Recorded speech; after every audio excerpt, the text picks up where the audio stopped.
The city breathed the way tired cities always breathe after midnight, slow, heavy, pretending nothing was wrong. Rain dragged itself across cracked windows. Neon signs flickered like dying stars. And somewhere above a half-empty street, inside an office that looked one missed payment away from being condemned, a man leaned back in a worn leather chair with his boots kicked up on a desk buried under bills, magazines, and an unfinished slice of pizza that had stopped being food 2 days ago. Devil May Cry. The sign outside still hung crooked. The jukebox in the corner played something slow and bluesy, the kind of song that made even silence sound like it was keeping a secret. And Dante, with his red coat draped over the back of the chair and silver hair falling across his eyes, looked exactly like what he was, a man waiting for trouble to remember his address. Trouble, as always, was punctual. The door opened without a knock. No footsteps announced the visitor. One moment the room was empty, the next a figure stood in the doorway, tall, pale, wrapped in a coat too expensive for the neighborhood and too old for the decade. The client did not introduce himself. He did not need to. The envelope he placed on the desk spoke louder than any name.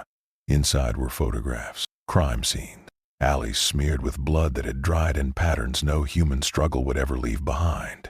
Bodies torn in ways that suggested teeth larger than any wolf, and wounds so clean they whispered of blades or claws that moved faster than the eye could follow. Entire families vanished. Witnesses silence. A modern European city, beautiful by day and beneath its cobblestones, something very old chewing on the bones of the living. Dante flipped through the photographs with the calm of a man reading the morning paper. He had seen worse. He had caused worse. But something about the pattern tugged at the part of him that still cared, the part he pretended did not exist. The client slid a second envelope across the desk. The kind of payment that did not ask questions because the answers were already too expensive. Dante smiled, lazy and sharp at the same time. Monsters, he said. Always monsters. You'd think people would learn to move. The client did not laugh. The client did not blink. The client simply turned, walked to the door, and disappeared into the rain as if he had never been there at all. And just like that, Dante had a job. He took rebellion from its resting place against the wall, slung ebony and ivory into their holsters beneath the red coat, and stepped into the night with the unhurried confidence of a man who had long ago stopped being afraid of the dark. The city swallowed him whole. Streetlights bent their glow around his shoulders. Passers-by felt a chill they could not name and crossed to the other side of the road without knowing why. The trail was not hard to follow for someone with senses like his. The scent of blood, faint to mortals, blazed like a neon arrow in his mind. It led him past shuttered cafes, down alleys that grew narrower with every turn, until he found what every good hunter eventually finds, a door that was never meant to be opened. An old subway grate, rusted shut for decades, had recently been pried loose. Below it, darkness breathed like a living thing. Dante crouched, listened, and heard what waited beneath. Snarls, the wet crunch of claws meeting flesh, screams and languages older than the city above. Most men would have run. A handful would have called for help. Dante did something far more dangerous. He grinned. "Party downstairs," he murmured. "And nobody sent me an invitation." He dropped into the hole without hesitation, coat flaring behind him like a banner of old blood. The tunnel swallowed him in darkness for exactly 3 heartbeats. Then his boots hit wet stone and the world beneath the world opened up before him. Forgotten service corridors. Collapsed catacombs. Passages carved centuries before the city above had even chosen its name. And somewhere ahead, the unmistakable music of a massacre already in progress. Dante rolled his shoulders, cracked his neck, and began to walk toward it, because in his experience, the fastest way to understand a war was to step directly into the middle of it. The corridor opened into a vast underground chamber, a forgotten cathedral of broken pillars and water-stained stone, and in the middle of it, 2 species that had hated each other for 1,000 years were trying very hard to finish what their ancestors had started. On one side, figures in black tactical gear moved with inhuman grace, their eyes shining pale blue in the dark, silver bullets coughing from short-barreled weapons. On the other side, hulking shapes twisted between forms, men one moment, massive muscled beasts the next, jaws snapping, claws raking armor apart like paper. Between them, chaos. Above them, silence. And leaning against a crumbling pillar with his arms folded, watching the whole thing like a man at a hockey game, stood Dante. For a single heartbeat, the battle paused. A Lycan froze mid-lunge. A vampire lowered his weapon. Every predator in the room turned its head toward the intruder who had somehow walked into their private war without any of them hearing him arrive. And Dante, for his part, simply tilted his head and offered the warmest, most insulting smile they had ever seen. "Looks like I'm late to the party," he said. What happened next did not resemble combat so much as choreography. Rebellion left its sheath in a whisper, and suddenly a Lycan that had been 12 feet away was falling apart in two neat halves. Ebony barked once, twice, 3 times, and vampires who had lived through plagues and revolutions discovered that silver mattered less than where it was placed. Ivory answered from his other hand, and bullets carved paths through the dark that curved in ways bullets were not supposed to curve. Dante moved through them the way wind moves through wheat. He flipped over a charging werebeast, kicked off its shoulder, fired twice into a vampire behind it, and landed with the lazy grace of a man getting out of bed. He laughed while he worked. He hummed. He made small talk with enemies who did not live long enough to answer.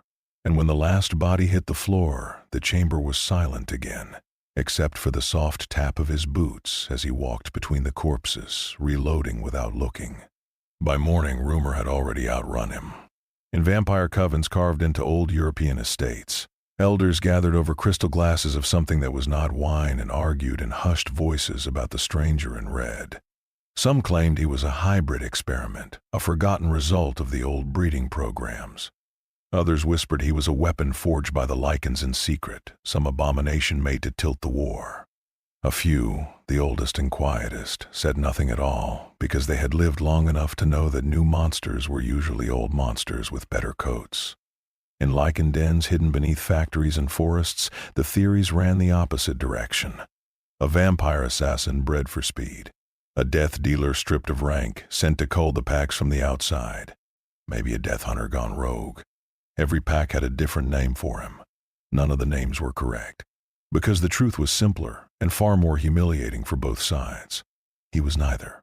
He was not loyal to vampires. He was not allied with Lycans. He was not even human, not entirely.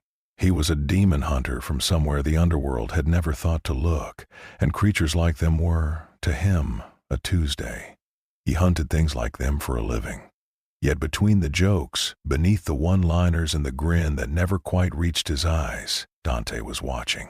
He noted the weapons the vampires carried, the discipline of their squads, the coordination of the Lycan packs, the way both sides suffered losses, yet neither seemed to truly advance. He noted the patterns. He noted the waste. And something in him, older than jokes, quieter than bullets, began to frown. This was not a war, he realized. This was a machine. And machines, in his experience, always had someone turning the crank. Selene had spent her entire second life hunting monsters, and in that time she had learned to recognize the silhouette of every predator that walked the night. She knew how a Lycan held its breath before a charge. She knew how young vampires wasted movement, and how old ones wasted nothing at all. She knew fear, and she knew arrogance, and she knew the quiet stillness of killers who had made peace with what they were. The stranger in the red coat fit none of those categories. She had watched him from the rooftops for 3 nights, a silent shadow in black leather, her blue eyes steady behind the barrel of a pistol that had ended more lives than she could count. She had seen him walk into ambushes that should have buried him and walk out whistling. She had seen him take wounds that should have been fatal and close them between footsteps. She had seen him fight with a smile, and that, more than anything else, unsettled her. In the Underworld, smiling killers were either insane or something worse. Her superiors wanted him dead. Her instincts wanted answers. And when those two wishes disagreed, Selene had always, quietly, chosen the second. She dropped from the rooftop on the 4th night, silenced pistols drawn, landing behind him on wet cobblestones with the soundlessness of falling snow. Most men would have been dead before they turned around. Dante turned around before she had finished landing. Their first exchange was not words. She fired. He moved. Rounds sparked off stone where his head had been. Rebellion cleared its sheath, met the second pistol, and sent it spinning into the dark. She drew a blade. He drew another. Steel kissed steel in bursts of white light, and for a handful of seconds the alley became something beautiful. A duet between two people who had spent their entire existences being faster than everyone else, suddenly forced to meet someone who simply was not slower. She was precise. He was instinct. She calculated. He improvised. And when she finally pressed her blade to his throat, she realized his pistol was already resting, warm and unhurried, against her ribs. Neither of them fired. For the first time in longer than she could remember, Selene was looking into eyes that were not afraid of her. Not reverent. Not hungry. Just curious. Almost amused. As if she were a puzzle he had not expected to enjoy solving. "Relax, sweetheart," Dante said quietly. "If I wanted you dead, we wouldn't be talking." She did not lower her blade, but she did not push it either. He spoke first, and what he said surprised her more than any weapon. He told her things she had half suspected for decades and never allowed herself to voice. That the war she had given her life to was older than reason and shallower than purpose. That the elders who whispered in her ear had profited from every grave she had dug. That the Lycans were not an infection to be purged, but a leash that kept her kind obedient through endless fear. That hatred, carefully cultivated, was the cheapest form of loyalty ever invented. He did not preach. He did not plead. He simply laid the truth down the way a hunter lays down tracks, and let her follow them at her own pace. Selene had killed Lycans for centuries. She had buried friends. She had loved and lost and been lied to about the reasons for both. And now, in a rain-soaked alley, with a stranger's pistol resting against her ribs, she felt something crack quietly inside her, something she had not known was still whole enough to break. She lowered her blade. He lowered his pistol. Neither of them said it was a truce. Neither of them called it trust.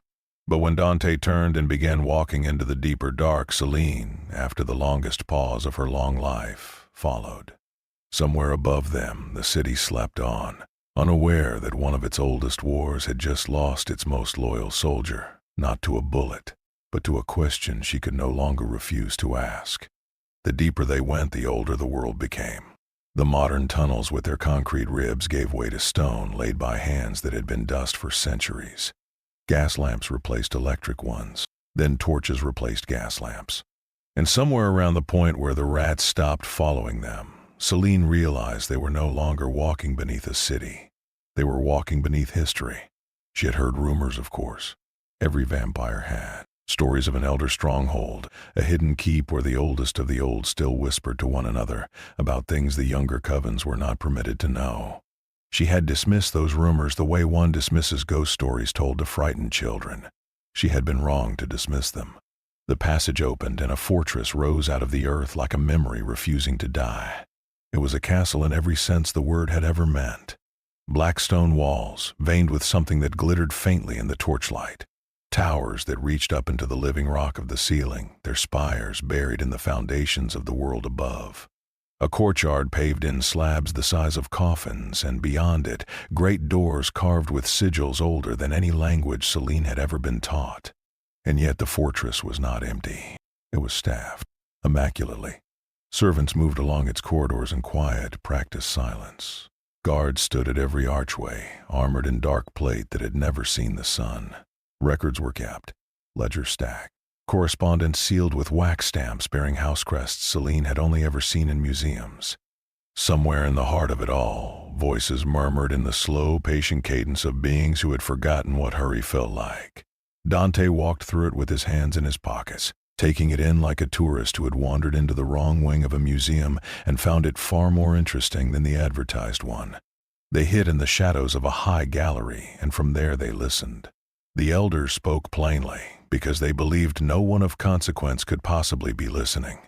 They spoke of supply lines, of manufactured incidents, of Lycan packs quietly allowed to escape, of death dealer patrols quietly routed into ambushes, of grieving families delivered new reasons for vengeance at precisely the moment old ones began to fade. They spoke of fear as if it were a harvest, and of hatred as if it were a crop rotation. Selene felt her hands go cold and then very still.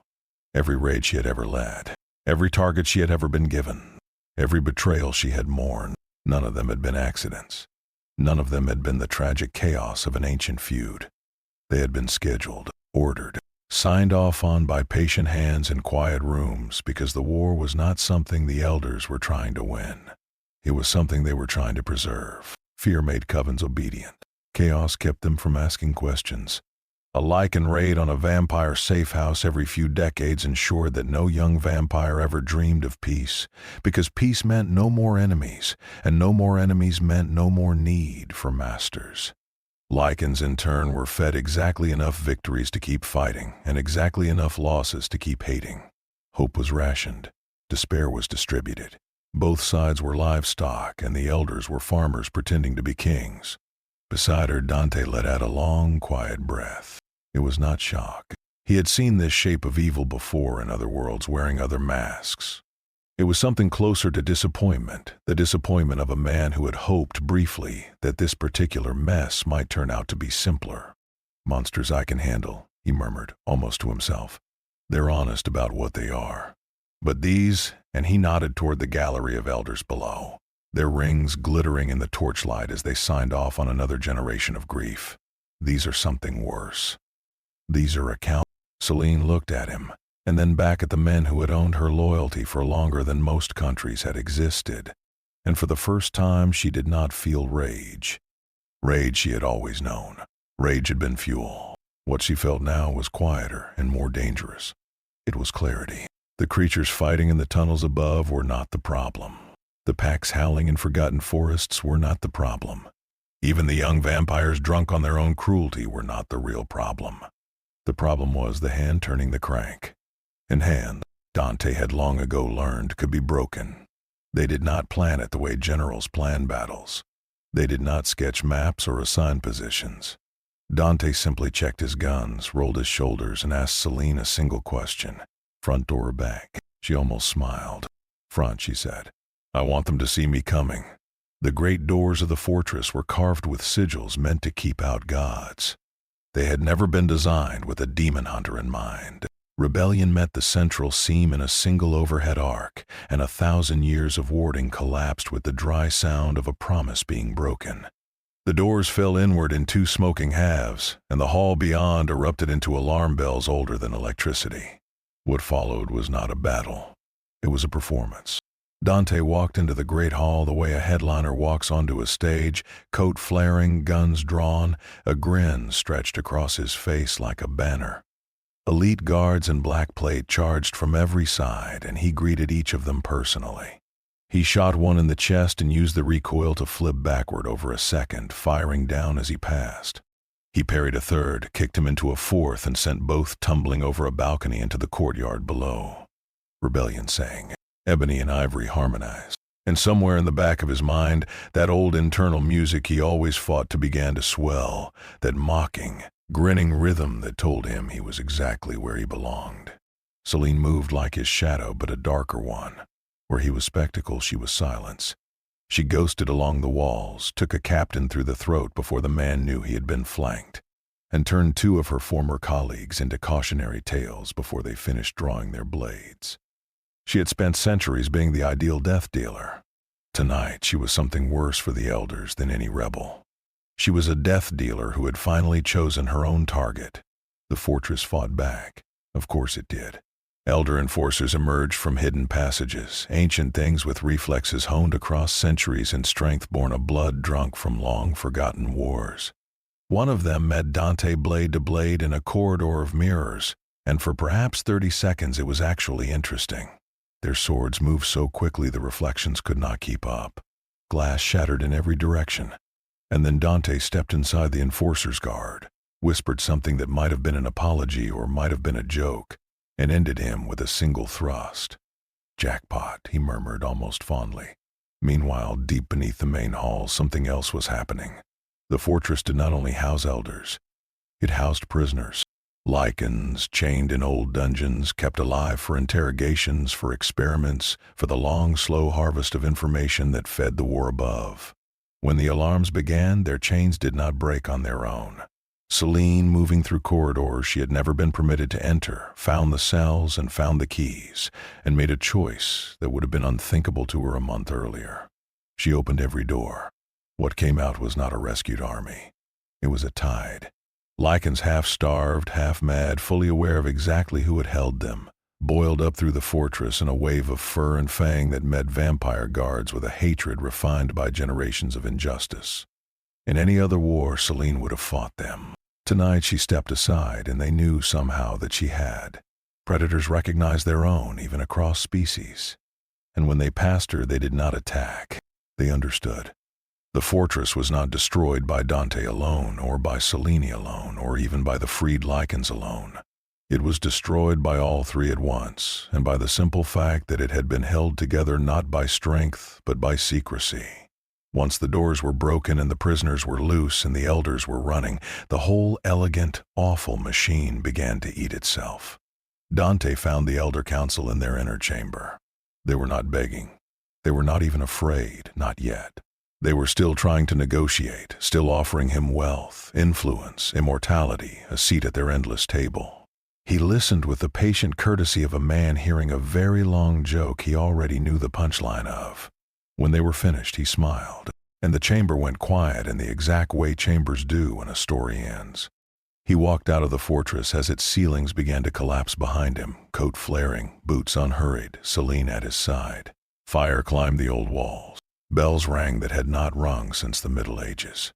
And as the last tower fell into the earth, centuries of carefully managed shadow fell with it, because the thing about shadows is that they require a light source to exist, and someone had just, very loudly, turned out the light.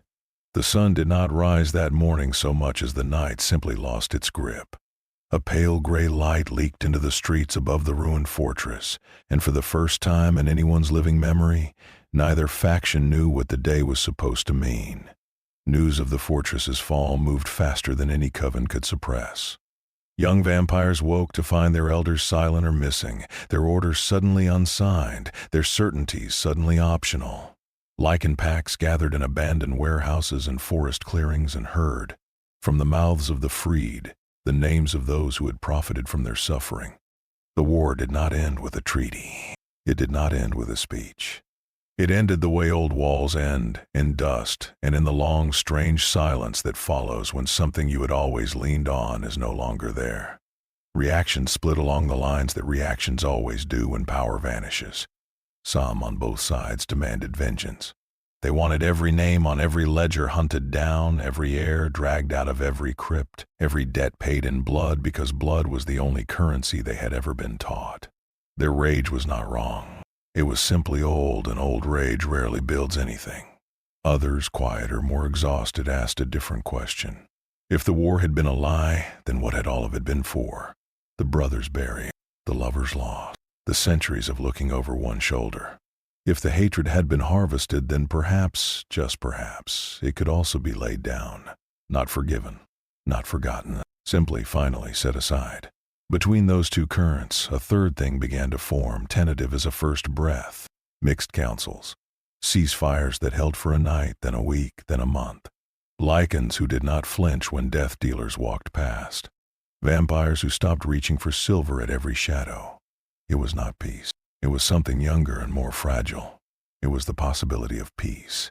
And in a world that had been denied even that for 1,000 years, possibility felt like sunlight. Through all of it, Dante was preparing to leave. He sat on the low wall of a crumbling overlook as dawn bled across the skyline, coat draped over his shoulder, rebellion resting beside him like a tired companion. He was not interested in rebuilding anything. He did not want a throne. He did not want a title. He did not even want thanks. He had done what he came to do, and the thing about men like him was that they were already halfway to the next job. Selene found him there. She did not speak at first. She simply stood at the edge of the wall and watched the city come back to life below them. A city that did not yet know how much of its own history had been rewritten in a single night. When she finally spoke, her voice was quieter than he had ever heard it. "What do I do now?" Dante considered the question longer than she expected. When he answered, the humor was gone from his voice, and what remained was something older and more honest. The voice of a man who had, in his own long, strange life, watched more than one world crumble. "Monsters are dangerous," he said. "I should know. I've been called one often enough. But monsters, most of them, are honest about what they want. Teeth, territory. Blood. You can fight that. He looked at her then, and his eyes were steady. Systems built on hate are worse, because they teach good people to do monstrous things and convince them it was righteousness. That's the real war, sweetheart. Not the one in the tunnels. The one in the story they tell you about the tunnels. Selene was silent for a long time. Then she nodded once and turned back toward the city. Not to hunt, not to kill. For the first time in her very long life, she walked toward something she intended to build. Legends do not need permission to spread. They move the way smoke moves, finding every crack, every whisper, every half-open window. And in the weeks that followed the fall of the fortress, a legend moved through the underworld that no coven could contain and no pack could silence. They spoke of a hunter in red. Some said he had walked into the elder fortress alone and laughed while it burned around him. Some said he had fought 100 enforcers in a hall of mirrors and left without a scratch, humming an old song no one recognized. Vampires who had survived that night, and there were not many, described a man who moved like a blade and smiled like a dare, whose guns did not run out of bullets and whose coat never seemed to catch the blood. Lycans in their own gatherings told it differently. To them, he was the one who had opened the cells, the one whose footsteps the enforcers ran from, the one who did not care what you were, only what you did. The old covens called him a demon. They were not entirely wrong. The younger Lycans called him freedom. They were not entirely right either. Death dealers whispered his name in briefing rooms and were told firmly not to pursue. Elder survivors, what few remained, wrote his description into their private records and sealed those records away, in the quiet hope that he would never, ever come back. Selene, when asked, refused every grand title the storytellers offered him. She did not call him a savior. She did not call him a hero. She would not even call him a friend, not out loud. She called him, with the faintest ghost of a smile that no one but her ever quite caught, trouble. And trouble, true to form, did not linger. On a morning the color of old silver, with mist curling low along an empty country road, Dante left the city behind. He rode out with his collar turned up against the cold rebellion slung across his back, ebony and ivory warm beneath the red coat. He did not look at the skyline in his mirror. He did not make speeches. He did not promise to return. He simply rode into the pale edge of the dawn, the way men like him always do, because stories like his do not end, they only continue somewhere else. Behind him, a 1,000-year war was learning, slowly, painfully, to become something else. Ahead of him, somewhere over the horizon, another city was already drawing its curtains against a night it did not yet know was coming. And as his silhouette grew smaller against the rising light, one word seemed to hang in the air where he had been. Soft as a closing door, bright as a last grin, the only punctuation a legend like his ever truly needs. Jackpot.